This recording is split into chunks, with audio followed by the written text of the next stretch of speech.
Good evening, everyone. Today we'll be looking at what is involved in basement apartment. That'll be our first phase. We'll dig in right down to everything, so stay tuned.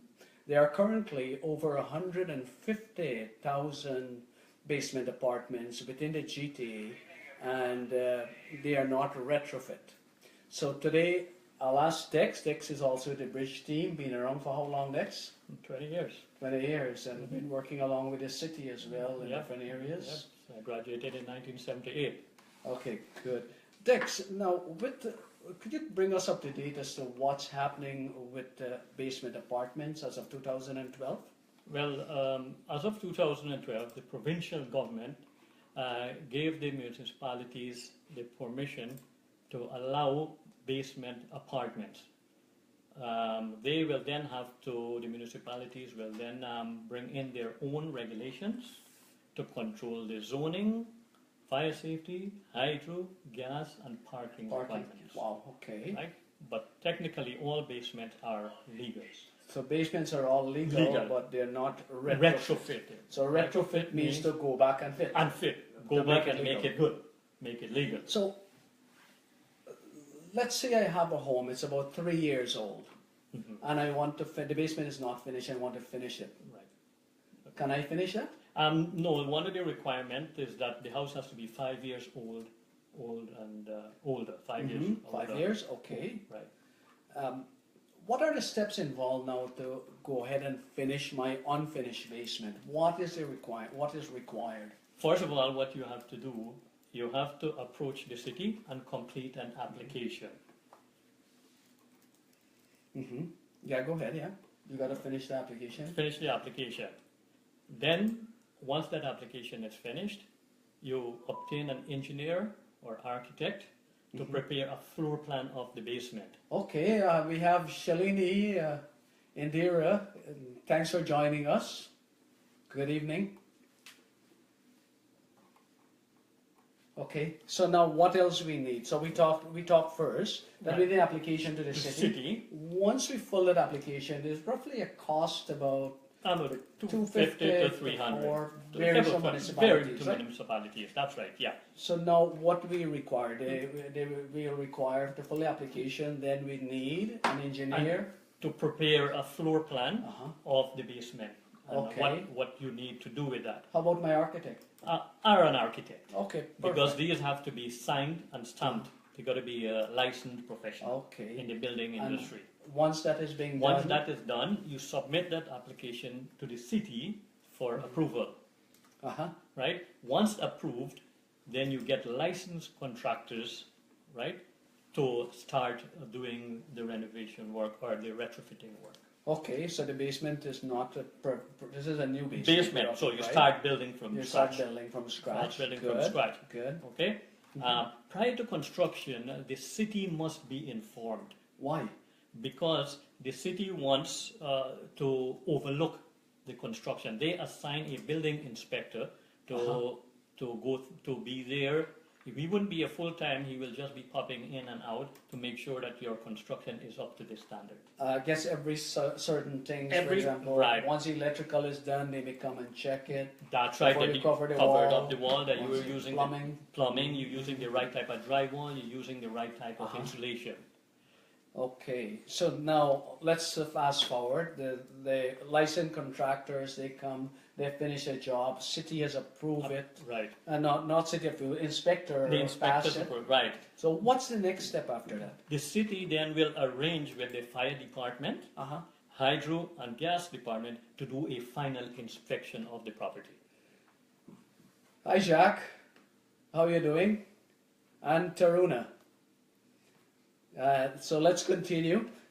Now they will call in different departments. They will call in now the fire department. They call in the fire department. The fire department comes and does their inspection, and they give a sign off once there is no deficiencies. And the same thing for the hydro and the gas department. They all have to come in to inspect, right? They come in to inspect, and then they give their final approval. Then that goes to the city. And the city will then give you a final certificate. we have someone here say, "Hi Jay, your advice was always helpful. and save us from bad tenants once. Still, I have a problem discerning good from bad tenants since my screening is always shallow. Once a tenant is in, which practical way could evict them? Sheriff provide costly and ineffective. How do you evict? We will get into that on the second part of the segment after we finish with this portion. Okay, Mo, so we will discuss that later. Let's get back now. There are many basements that are finished. I've already finished my basement apartment, and now you're telling me that the city since 2012 says it's all legal, so it's okay for me to just go out and rent it? No.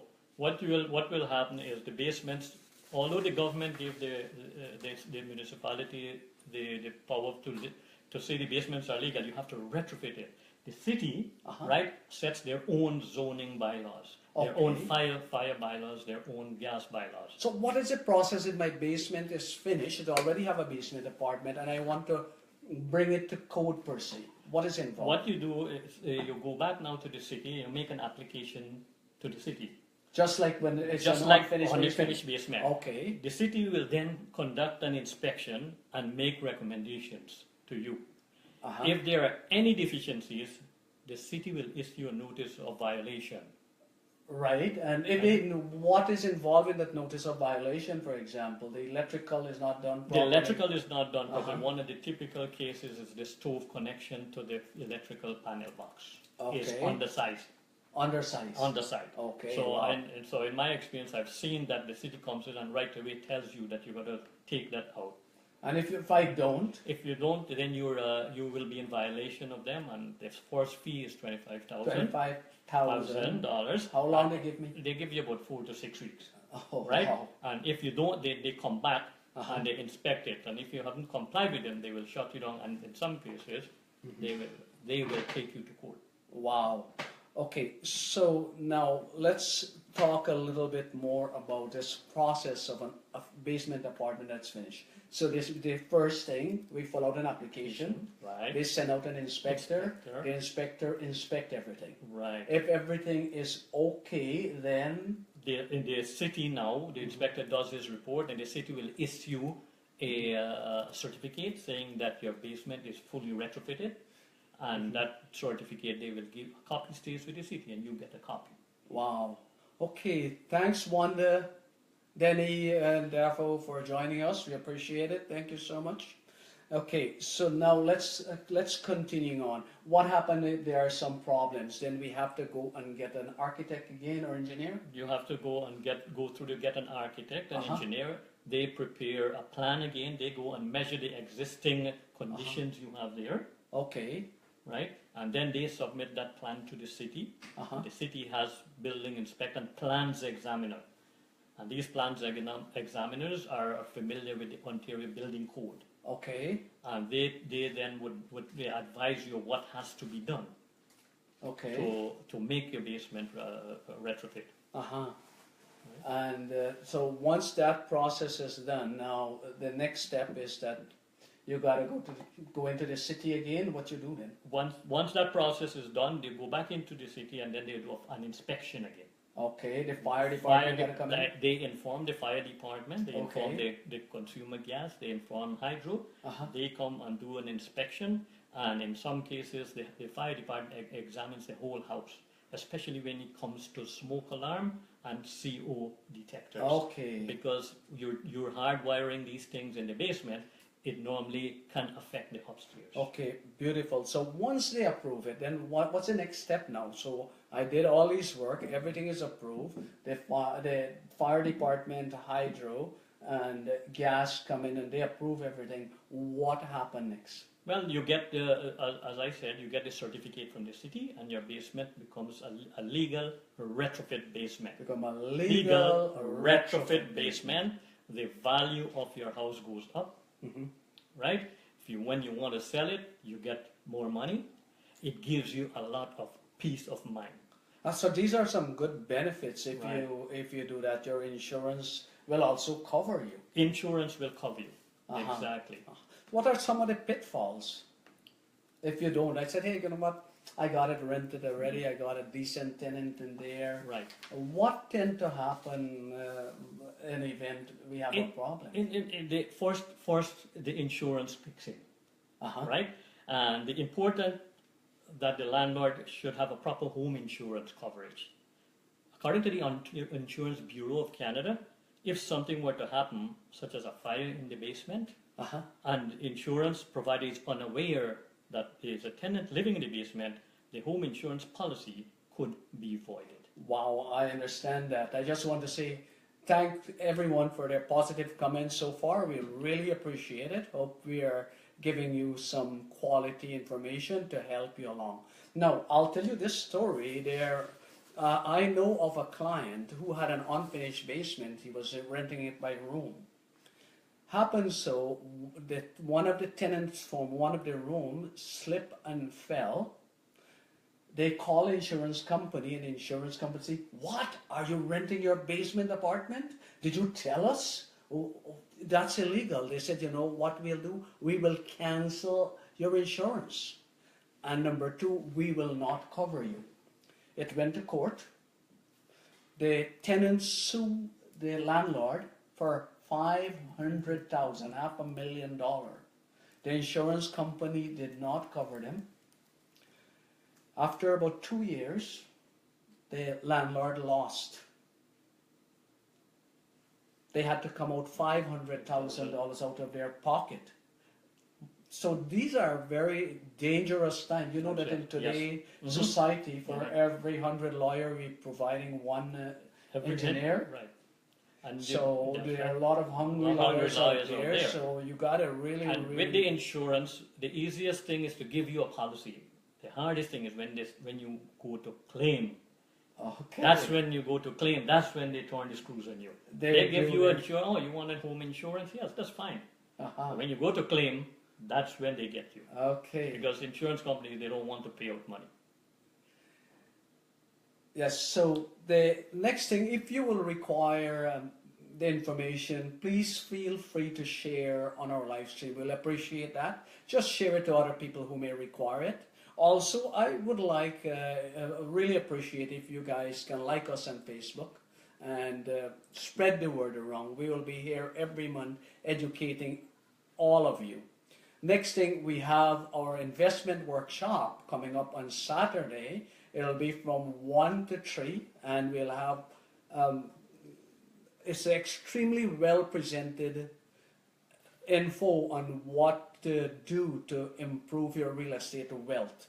We will share all the various knowledges as well, what to buy, what not to buy, when to buy, etc. Right? We don't sell anything. So we are looking forward for you to come over. Again, you can go on our website, or you have a piggybank.ca and register for this workshop. Okay, so now let's address one other issue. What are some of the things required to make this basement apartment retrofit? For example, we know that this ceiling must be 5/8 drywall. A lot of people finish their basement with what we call a drop ceiling. The reason being is that, oh, if I want to put a speaker system or something, it's easy to pop the ceiling. But if you want to legalize your basement, you have to put the 5/8 drywall. You got to put the 5/8 drywall. Some municipalities require that you put sound insulation between the floors. Okay. So that you do not disturb the tenants upstairs. We have quite a few of our viewers are asking, do we report a rented basement to our insurance? I will say definitely. That's a must. Definitely, you must. You must let them know that your insurance, your basement is rented, and very important as well. Ask them if they would like to come and inspect it. Most of them, they don't come. In their words, they will feel that, hey, if you're renting your basement, it must be retrofitted. That's right. In the event you're ready to collect, the first thing they will say, hey, do you have the retrofit papers for your basement? I know you told us you're renting it. No, I don't have that. You can void your insurance. That's right. So that's very, very important. Insurance company have the best lawyers and they have the money. You can't win them. Okay? Very important and thing that come on top of my mind with the last person that got a suit for $500,000, the guy slip and fall in the snow. Right.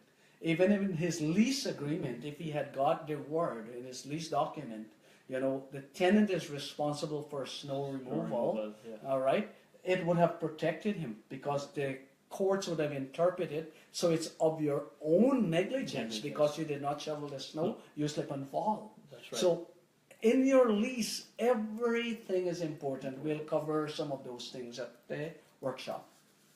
So let's get back on track. Oh, let's say hi to Dex. Say hi to a couple of our people here. Yeah, hi, Telman Munish. All right. Thanks for joining us. Yeah. Hope the information is informative. Yeah, thank you for so much. coming. You have so any much. questions, any one of you, please let us know. So now, why we can't use a drop ceiling in a basement apartment? Because it is flammable.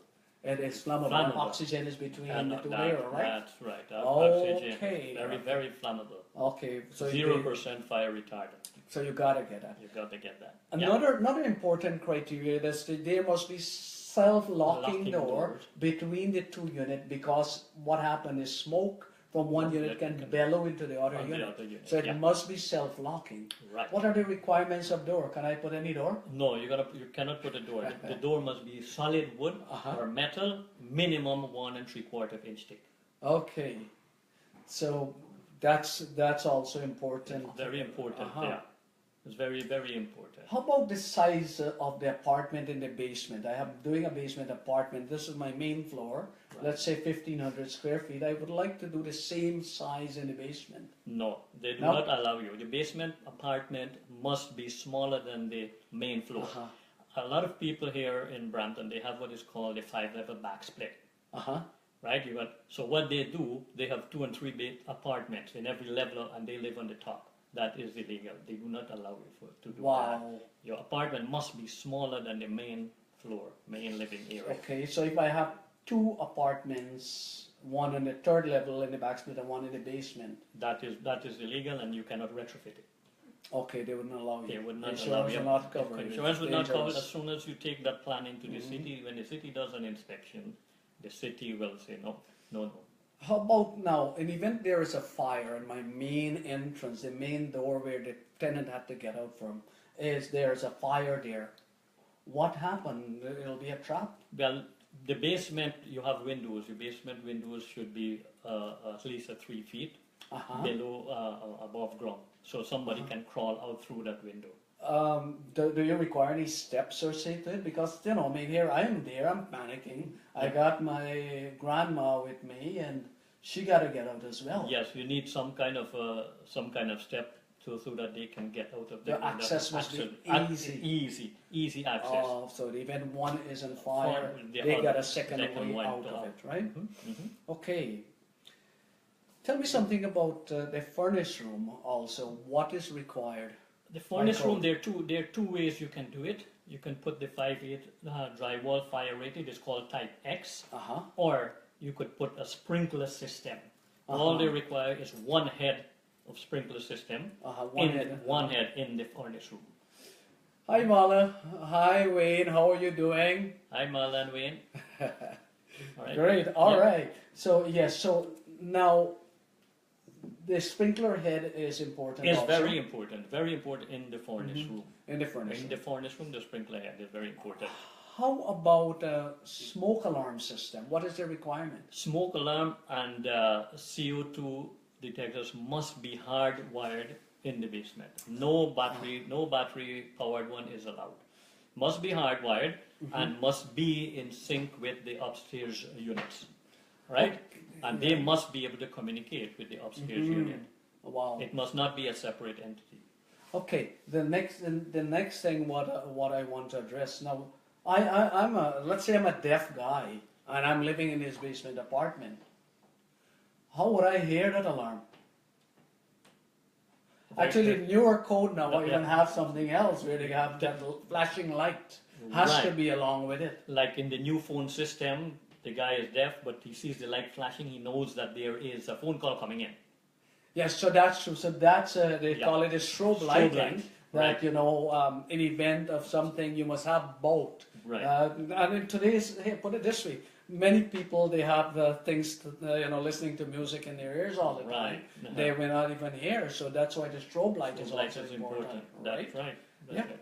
Another important thing is a lot of people, because it's a basement apartment, they find that it's a little bit cramped. Storage closets must not be located near exits. Okay, I've seen many of them, they use that stair The stage stairs, as a that's right, storage and area. it spills over on the exit. Uh-huh. So that is not allowed. Wow, okay. So some of the benefits here, if we legalize the base, how about parking before we get into that? That's Well, an important Yes, aspect. the one of the zoning bylaw is that the owner of the house has to provide one parking space for the basement Uh-huh. apartment. Oh, wow. One parking Uh-huh. space, yeah. Mhm. And no So parking on grass is allowed. Okay. And no street parking. I had one incident where my tenant parked half an inch on the grass. Yes. And I didn't realize that, and the guy took out the picture, sent it to the city. I had to go to court for that, and I was fined for the tenant. Yeah. One They're very other- strict. Yeah. One other thing is when a lot of homeowners, because they have to provide one parking space, they kind of tend to put like patio stones or concrete to provide that. That is not allowed because there's a certain percentage of grassed area that must be in Uh-huh. front of the house, Okay. right? Of the total lot area, Mhm. a certain percentage must be grassed and must be in the front. That's for percolation and landscaping and beautification and things like On that. everything else. Yeah. So now, if I legalize, the basement, as you said, is legal. If I retrofit my basement, Right. then what are some of the major benefits? Many first-time buyers, we know today that their income is not enough. Right. If they rent or they are buying this property that has a legal basement apartment, how would that help them to qualify? Well, that's a legal income they're getting now. And the banks, normal mortgage companies now can use that. Because basically your house is now registered as a two-family home as Okay. compared to a single-family home. So you can literally use Use as that income, as income. or expected income Right. as a way to Qualify for for a higher mortgage. and because of that now, if I'm selling my home that has a legal apartment, Right. it means therefore it will be more in demand. My value will go up as well. Isn't that true? Yes, that's right. Especially in this real estate market now. Okay, and the next major aspect is insurance will now Cover us, you. right? That's So right. we are That's right. protected with insurance as You are well. protected in insurance. Right? Exactly. Okay, so Exactly. that's a very, very important point. So I will encourage all of you, if you are currently renting your basement, it will be nice to make sure you get it retrofit. It's a win-win for you. Remember, when you don't have money, you don't have to worry. When you get some wealth, you got to protect it because other people are looking at it as well. So it's very important to retrofit that basement apartment. At least you can sleep well at night. So Dex, what will be one of the final thoughts you want to tell us about basements? Get it retrofit.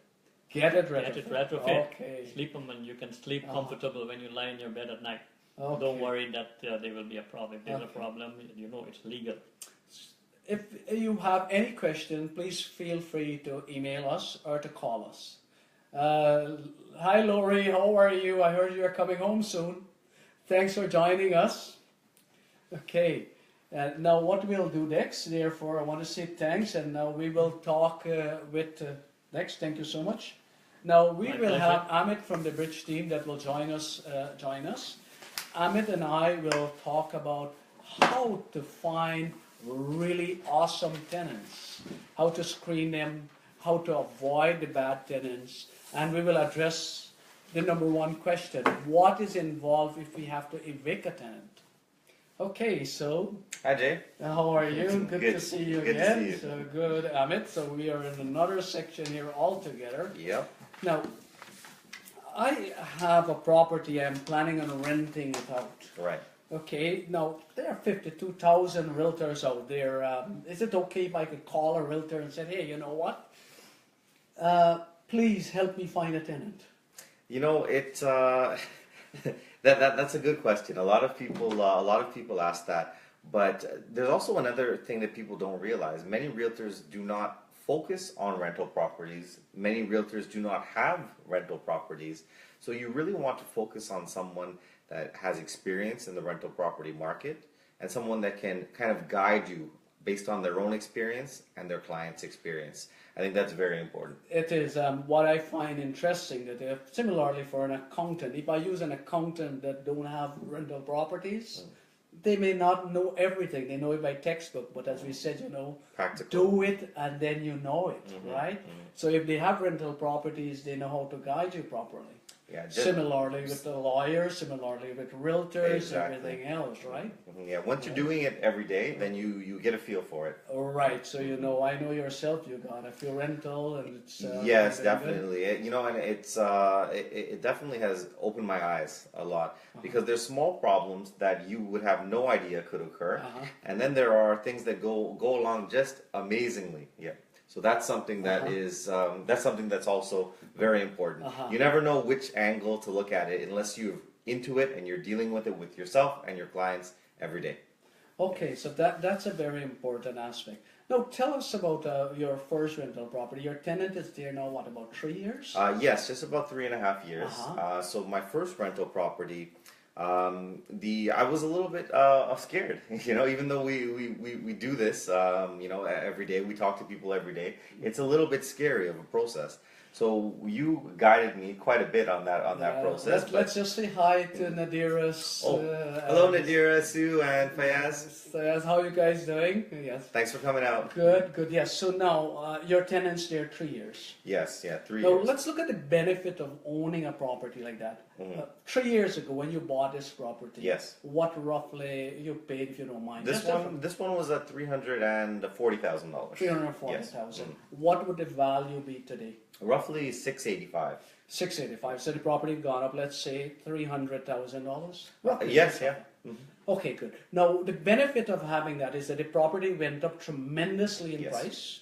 Now the second benefit is that you did not buy it cash then. You probably put $50,000 or $60,000 down. Actually, yes, 5% down. So So it was five- yeah, okay, so 6.5% technically. So you put, let's say, about $20,000. Yeah. Now that $20,000, folks, over 3 years in real estate have moved from $20,000 to over $300,000. That's a major growth in real estate. Just use Amit as one example, but many of our clients have done that. And also during that process of time, you would have collected an average of $20,000 per year. Per rent. year, So yes. that's $60,000 in addition to that. That's the benefit of owning investment property. And Saturday we'll be covering many of these. Definitely. We'll be covering these topics at the investment seminar. There are lots of good bits of information, so we encourage you guys to come out, bring a notebook. We also have some materials, some coffee, cakes, different things. So they're very, very informative. Just like you said, $20,000 a year in income, roughly 10,000 of that will actually go towards interest, and 10,000 will actually go towards principal. So you are still paying off your principal every year. But the interest as an investor is tax deductible. Exactly, and you get a tax deduction. Right. So it really is a win-win situation. Okay. Yeah. Now, I have this place. Get back to our on topic. Now, I have this place. I am planning on renting it. Right? Yes. I contacted someone to rent it. What are some of the guidelines for choosing the right tenant? Okay, so guidelines for choosing the right tenant are, number one, I would definitely like a working family. Why? Now, a working family, think about this. We have 24 hours in the day, Jay. Right? Now, a working family is at work 8 hours of that day. Right. When you get home from work at 5 or 6 o'clock, take whatever 2 it hours is, traveling. yeah, an hour getting to work, an hour getting back. You have to pick up the little ones, and then you get home. Your first thing in your mind is eat, maybe watch a little bit of TV, and you want to take a nap, don't you? You want to sleep. Right, definitely. So you do a little bit of tidy housework, and then you're just taking a sleep. So what happens after that? Your home is resting now. So now your house is resting. It's been resting for 8 hours while you were at work. It was resting for 8 hours while you were sleeping. Your home's getting very little use. How many times is your toilet flushing? Not often. How many times are you turning on the taps. Not very often. So your home is resting. It's important to have the home, a working family, spend most of their time really out of the home than in the home. Yes. Versus the families who are at home all the time, they will utilize the home a lot more, right? You will recognize this just in homes that you see floors are 5 times more creaking than a regular. This happens very regular. People are walking on the floors more often. They're flushing that toilet more often. More wear and tear. Yes. That also brings us to utilities. But if you have any questions, feel free to message us online, and we can answer your questions right here. Yes. Great. So that will actually bring us to utilities. So more people in the home, more utilities being used.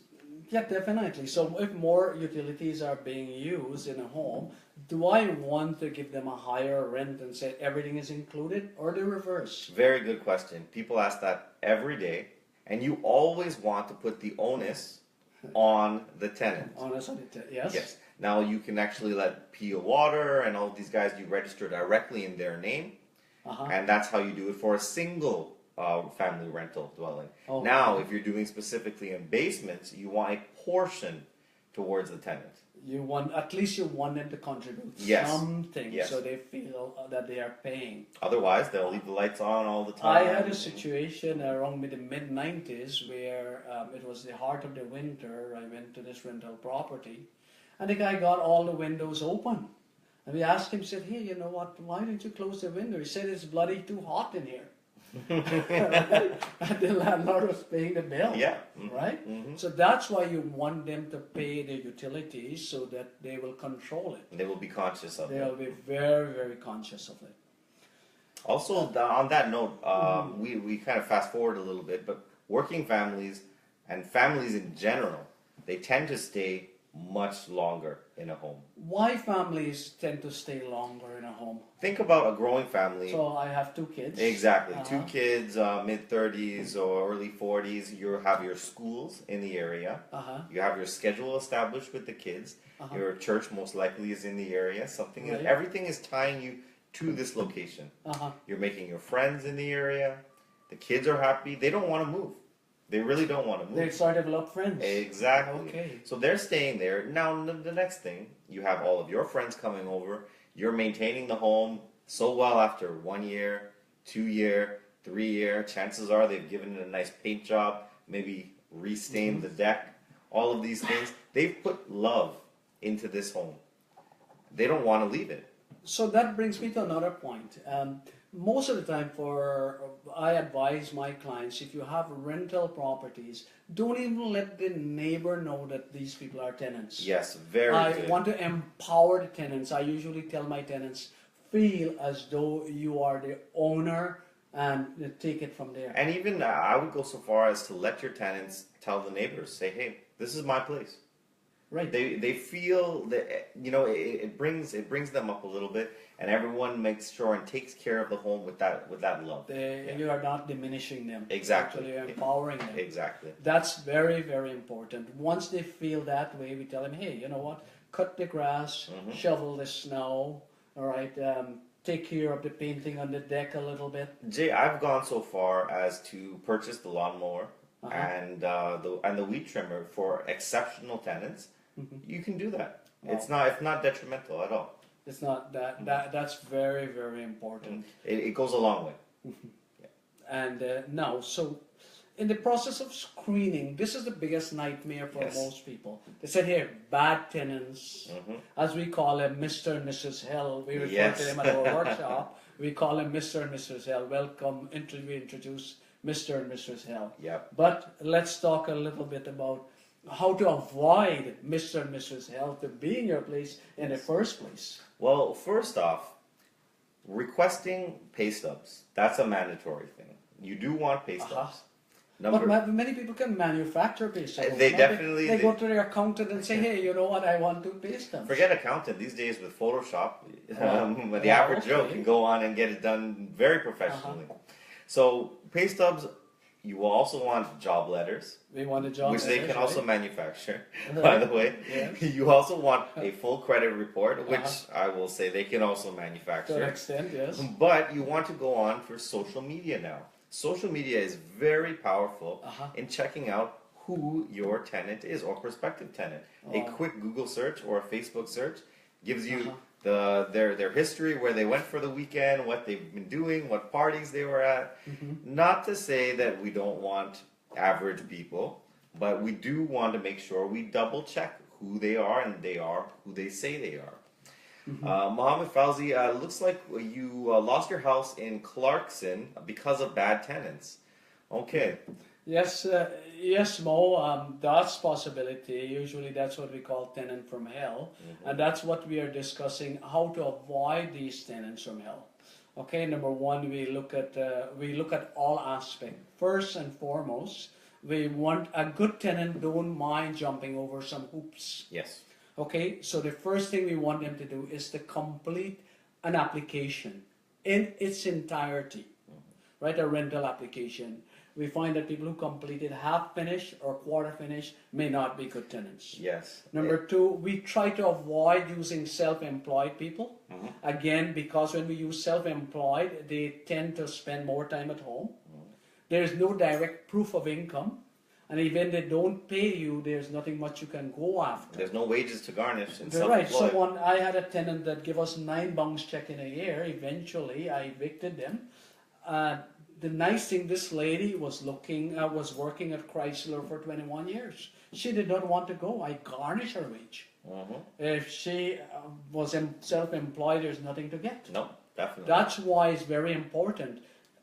Credit issue, I'm not too much worried about credit. If the credit is bad, I give them a chance. They have a very good job. I find that's really great. They stay longer in the place and they are really appreciative. Well, also, Jay, you're right. If you think about this, if somebody has excellent credit and an excellent job, right, wouldn't they just save and buy their own house? Definitely, they may want to go and buy their own home. So if I have to choose credit versus job, I will choose job over credit. Yes. Stability is very important. Yes. If one party is working, give them a 50-50 chance. Yes. Husband and wife both work is best. Yes. As we said, the home need to rest, and also both parties are bringing an income. Yes, if there's an issue with particular one, the others can fall back until the other gets back on their feet. That's true. Yeah. I will avoid also. I had once my tenants, both husband and wife, working in the same factory. There was a layoff, both of them got laid off at the same time. So I always look and make sure that if they are working in diverging fields and different area, that they will be employed on a constant basis. Yes, definitely.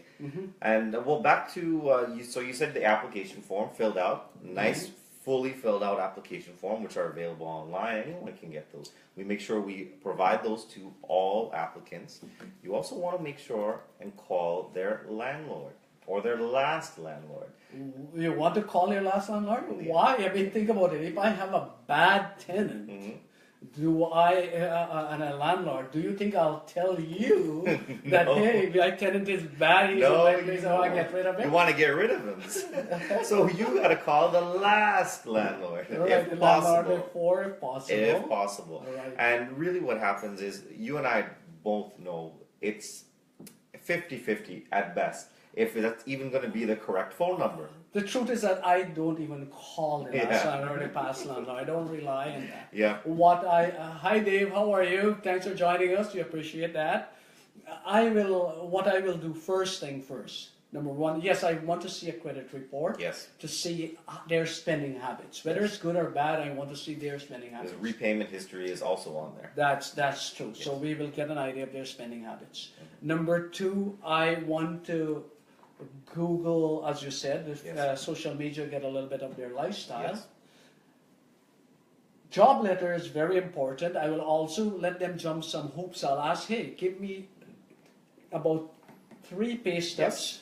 I want on top of that, if you can give me your last year T4 or your NOI. NOA, yes. NOA, yes. So basically you can look at an NOA and then you can match them, because they're not going to go so far as to create 3 or 4 documents for something like this. It's difficult for them to get all these things together if they want it in a timely manner. Exactly. Oh, and also, hi Lisa. Hi Lisa. Thanks for joining us. So definitely, it's a little bit tough to get all these things together. And also, the fact of the matter is, we're not going to be able to really screen everybody out of that process. So what I like to do is something we actually discovered by accident. Now, when you actually have purchased the home and you have maybe one or two more visits until the home is actually available, you actually set up a nice appointment or a 1 hour open house for your rental property. Okay, so how that works? Explain. So that basically, process. you have this posted online, either on Kijiji, on MLS, on multiple websites. People are always checking these sites for homes. So you get maybe 150, 200 hits on the average one these days because everyone is looking for an rental property. Now, what happens at that point? Everybody says, "When can I see the property?" Everyone wants to come today or tomorrow, but they're willing to jump those hoops. So you push that date to Saturday. You now have 7 full days to get as many people into that time frame on Saturday at 1 p.m. as possible. Right. As every day goes by, maybe 5, 6, 7 people would view it, maybe 2 or 3 confirm. By the time that date comes, you have 15 or maybe 20 people coming into the home during that open house time. Right. Now, it's a psychological thing with us all as human beings. Right. We all do it, and we do it unintentionally.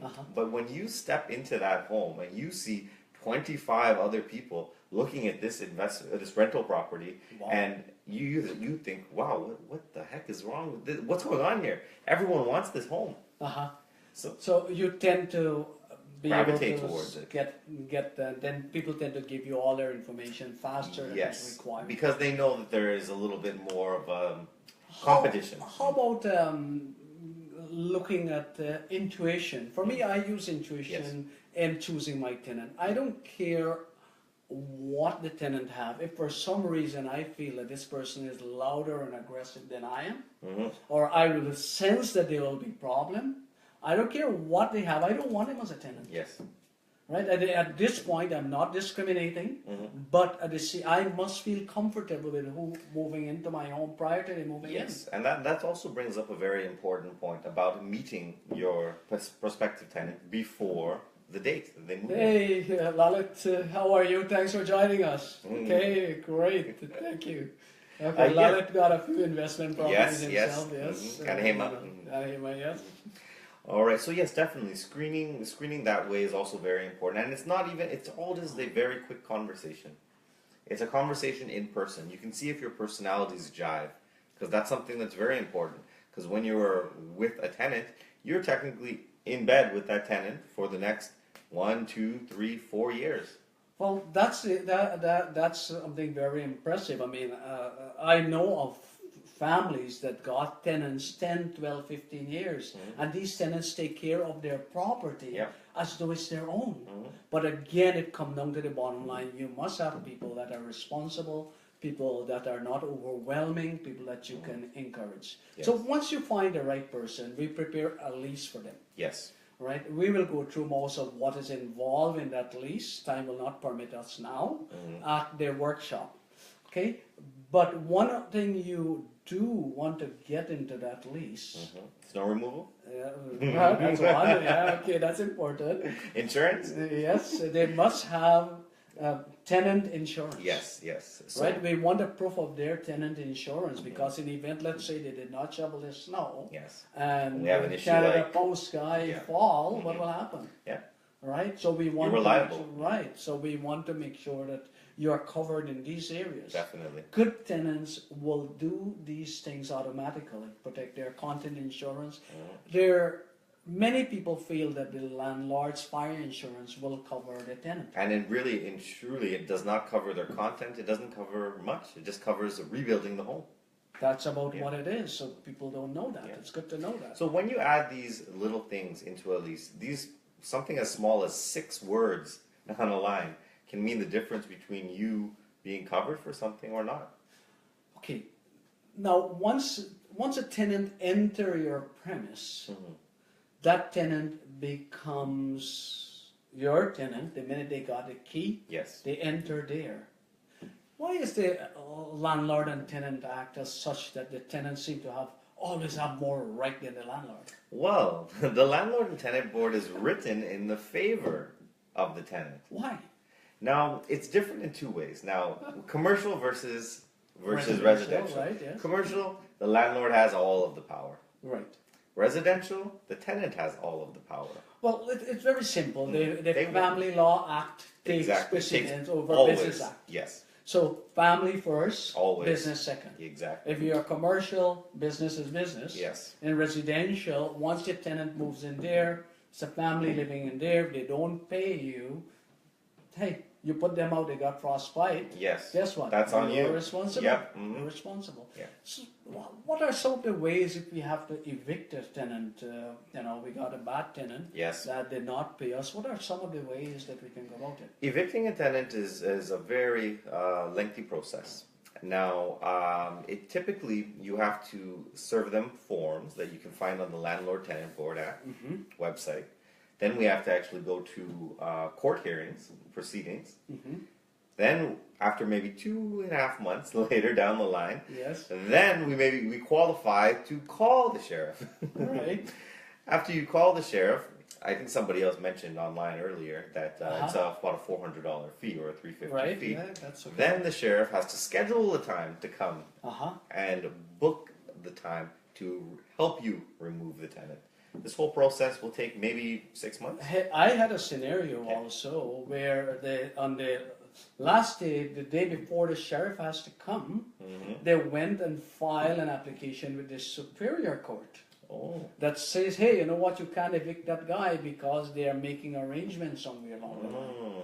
Okay, so it does not finish there. It could go longer than that. there's also help for people in those situations that some people will take in the wrong way and misuse, and they could string that along for maybe 5, 6, 7, 8, 9 months, just like how our friend in Clarkson lost his property. Yeah, it can take a while. Yes. However, one thing I must recommend: anytime you're giving them their appropriate notice, use the landlord and tenant board forms. Yes. Make sure everything is done. Read it through. If you're not too savvy with it, give us a call. There is no cost. We are passionate about serving you guys. Definitely. We will do it for you. We'll check through everything to make sure it's done right for you. Right? There's no cost for that. Now, what's important, if they fail to pay you rent, first you got to give them their first notice, that is 14 days. Yes. One time I mistaken give them 13 days because I calculated. You wrote it the on the first day, yeah. Right, you know what? After I went through the whole hoops, they throw it out from the landlord and tenant board. I got to go from day one and start over again. Ample notice is very important. This is a legal Give them process. a bit extra than less is such an important thing. Follow the forms. Anytime a tenant is late, make sure you give them one of that. I think it's the L1. Or Yes, N1, yeah, the notice. L1, yes, sir, L1. Give them that first form, that notice for late payment of rent. I think that, I don't know. Yes. The exact form which it is, landlord and tenant board. It's all being explained there. The reason for it, if you can show consistent late payments, the courts will. even they go through the last hoop saying, hey, we'll get a sheriff to evict them, and they decide to take it to a higher authority, you can get them out on the grounds that they are consistently paying rent late. Yes. Right? So that's an important area. It definitely is, and it also brings us to the topic of serial tenants, things like that. So we don't want to focus too much on that. These are definitely a lot of the bad in there. So the major thing to take away from this portion is how to get good tenants. how to get a good tenant. You don't want a bad one in Yes. the first place, Yes, right? yeah. And actually, in 30 years of business, I had one bad tenant for 9 months. And that's about what it is, and I eventually get my money from that person Yep. as well. So the bottom line is very simple. Take care of your tenant, and they will take care of you. Yes. For example, I encourage people, once you got a tenant moving in, give them a nice welcome basket. Oh, definitely. Yep. One thing you must avoid though, I got another client of mine, first time they're renting properties. The tenant called and complained there's a little bit of electricity problem. Guess what the gentleman do? He said, okay, I'll drop $200 off your rent. Guess what happened? They got 50 more complaints coming in within the next 2 months. Oh yeah, suddenly the washer wasn't working properly. Suddenly the light bulb is not. Yes. So don't encourage bad behavior with good things, right? Yes. Because you are setting a precedent that you can't live up to. Definitely. Right? For me, what I do, I give the tenant maybe a welcome gift basket. Right? Every year I reward him for being a good tenant. I said, hey, if you're a good tenant, I will not give you a yearly rent increase. Definitely. I'll increase it every 2 years. And that one is very important because the landlord and tenant board will allow you to do that increase. But if you forego the increase based on an excellent tenant and landlord relationship, the tenant is definitely going to appreciate that. Right, every second year. Yes. Or another way, if you're writing the lease, remember things like appliances, fridge, stove, washer, dryer, even an air conditioning unit. You can actually, apartment buildings tend to put that thing as addition. Right. So they will say, hey, there will be an additional rent of $100 for these things. For these units, these But items. however, if you are a good tenant, we'll waive that every year. Exactly. So by doing that, you tend to keep that reward at good behavior that way. Don't reward it by dropping off gift certificates every month, or if there's a minor problem, Right. giving them substantial benefit. Reductions It or- will definitely That will be detrimental to your entire process. Oh yes, you don't want to do that. Mm. I will also encourage everyone to make sure that when you get that rental money, put it in a separate account. Don't mix it Yes. with your regular money. Yes. Remember, at the end of the year, it's a separate business running by itself, Definitely. and you should get that separate. Yes, especially and speak with your accountant to get that sorted out as well. It's a good thing to also visit your rental property every so often. You know, we add in the lease, and I know we weren't going to talk too much about the lease specifically, but we typically add in there every quarter a visit, and all you have to do is provide 24-hour notice. So you go in there and inspect everything. You walk around, make sure everything is as it was when you originally gave it to them. We do expect minor wear and tear, as you will with any home, but you just want to make sure your tenants are treating your home with love and respect, the same way you would. Very important. What I do also with all my rental properties, I make sure I buy enough filters. I give my tenant filters for the whole year. Said, hey, Yes. if you would like to get cleaner air and you don't want the furnace working all the time, which means more gas bill for you, take the old one out every 2 months and pop the new one in. And you know how much those are? $9.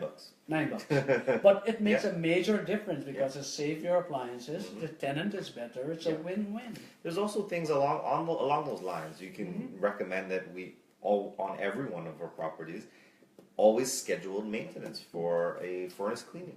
Right? Yeah. So these things, air conditioning, cleaning, these things will prolong the dryer. Yes, it will prolong the life of your appliance by almost sometimes double the life. Because as good as each tenant is, many people tend to forget about these items. Even homeowners forget about these items. Yep. So what are the chances that you might as well eliminate that and take it into your own hands? You spend $95 and you'll get 2 visits from the furnace technician. Yeah, make sure that's important. So I always have a list of professionals. Definitely. And for example, it's coming on spring. We'll have a spring maintenance. I said, hey, you know what? Just go and check all our ACs. Yes. Right. I'll have one gentleman say, hey, you know what? It's time to walk on the roof and check all the roof. Right. Every so often, we want to make sure we go there. The smoke alarm is not hardwired. Yes. We want to either change the batteries, replace them every few years, or get a proper electrician and put the hard wires. Still, even if it's hardwired, recommendation 3-4 years, replace them. Yes, you don't want to skip out on things like this in your investment property because this is your business, and you would be putting money into your business the same way. So you definitely don't want to skip out on these items. That's it. So, Amit, I just want to wrap up now. We just have a 1 minute. I just want to extend a warm invitation to each and every one of you to come out to our workshop this Saturday from 1 to 3. If you have questions, please feel free to message us, and please, we'll appreciate if you can like us on Facebook. Like us and share, and then Share, definitely come out to the investment workshop. Yeah. Without those investment workshops, I wouldn't have even started down this road. So it's definitely Especially something. for the younger group as well. Yes. It started by coming to one of the workshops. Yes. What's important as well, please, if you have any questions or concern or anything that you remind that related to real estate, contact us. We will certainly look into it and we'll advise you. We don't know everything, but what we know we like to share. And if we don't, we'll find out. We'll find it out to let you know. All right, guys, take Once care. again, thank you. Have a wonderful All right, evening. bye-bye. Bye-bye.